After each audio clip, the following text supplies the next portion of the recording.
I'm a real estate agent. I have loved real estate since I was a child.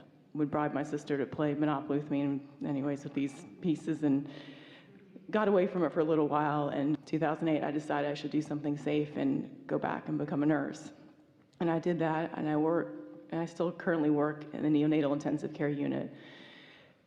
And I'm at a place now where my real estate business is incredible, and I'm so thankful for the people that I've attracted in the last 6 months specifically. And now I feel that it's time for me to step away from nursing, where I've met some incredible people. I've seen some miracles happen. But it's too much emotionally for me to do both. How do I do that? Is it too much emotionally for you to do both? Is nursing something that's ringing your bells? No, I don't think so. Yeah. I don't think so. I think I love the people that are in my life with that, as far as fantastic nurses, and holding a baby that's 2 to 3 pounds is an amazing feeling, and then seeing them go home with their parents that people just never thought it would happen has been incredible, and it allowed me to go back into real estate with a whole different perspective, which probably sounds crazy, but well, it may be that wonderful amazing experience has served its purpose. So how do I ease out of that into what really is me? By making a decision to do it. Because nothing is more uncomfortable than splitting your energy about something. And once you decide, everything will line up around that decision. And we can feel that you're at the point that that decision can be made easily. And by that we mean the momentum is enough that you will not have a financial struggle in the process. You see what happens, and you have expressed it. I love this about this, and I love this about this. And really we want to say to you that you really don't have to choose between things. In other words, you are broad enough and expansive enough. And if there was true love in both aspects, we would say continue to do both. It's the momentum. When you follow your bliss, where do you want to go? When you follow your commitment or your service, where do you want to go? And this is the thing that this room full of teachers and uplifters and healers is sort of grappling with all the time, because you put it in your mind often that your purpose in life is to be the path of least resistance for others. And you certainly have been that for a while. But you have to ask yourself, what truly is following your bliss? Because there are so many people who don't follow their bliss. Instead, they follow commitment and service, and then they separate themselves from who they truly are. And then in a moment of less resistance, an impulse comes to you, the idea comes, and you follow that, and you begin returning to your bliss. That's been incredible, because really in the last 6 months, once I committed to meditating, I feel like my world changed, really. We want to say to all of you that in your alignment, you will be of the greatest service. And in your determination to pay the price of service, you are not.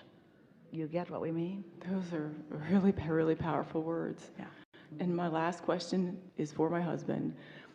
He wants to know how you raise the Kundalini. For the benefit of everyone, describe it briefly. Okay, I had to describe it to me too, so I could explain it to you. And it's basically a way of taking the energy from the base of your core and bringing it up throughout your body. A lot of people relate it to being able to open the third eye with that. He has practiced this for years and wants to know what the most direct source is to do that, to have his energy come up and his third eye open and just be receptive. We're going to give it a little bit different definition. Okay. And is he familiar at all with what we teach? He's here now, yes. Even better. So we've been talking, it's about the only thing that we talk about your physical, in this human body, relationship with the source within you. But in doing so, sometimes it makes it sound like source is outside of you, when that is never the case. Source is always presenting to you, flowing to you, and reaching you on an atomic level, on a cellular level, because it's all energy.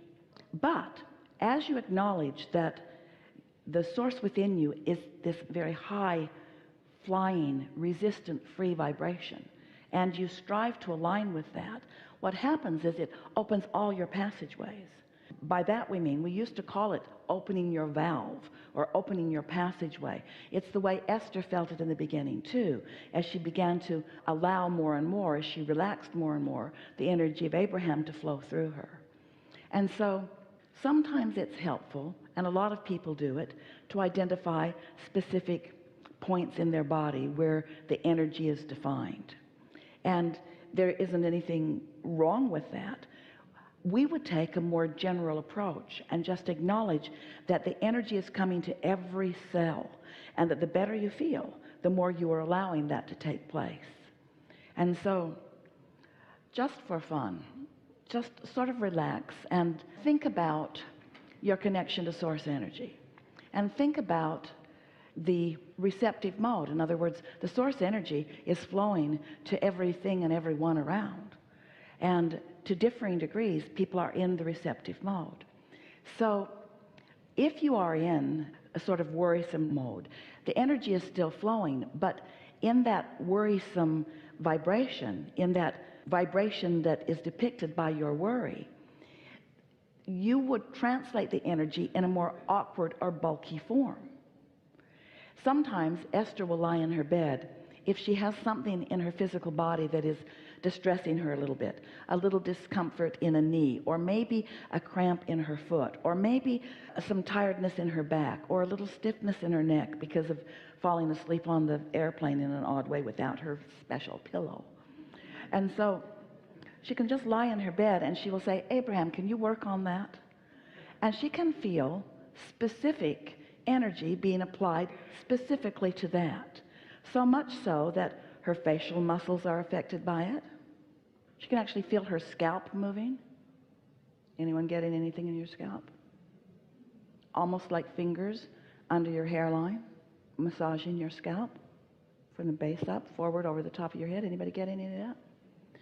So when you've defined something like this base of this chakra where the Kundalini energy is, and you are opening yourself in the receptive mode and asking for it, it's logical that that is where you would feel it, you see. You get to, in every true sense, define how you receive the energy. And that's why there are so many different concepts of it. That's why there are so many different people writing so many different books about it. As we say, we take a more general approach. We say just chill and allow the energy to flow through you. And in your relaxed state, we're going to goose it up just a little bit here. If you are accustomed to seeing energy, you might see more light around Esther than you were seeing a moment ago. We'll spike it up just a little bit. Anybody getting a visual on any of that? And some of you are receptive to energy, are feeling it sort of moving through your body in a stronger way. Anybody?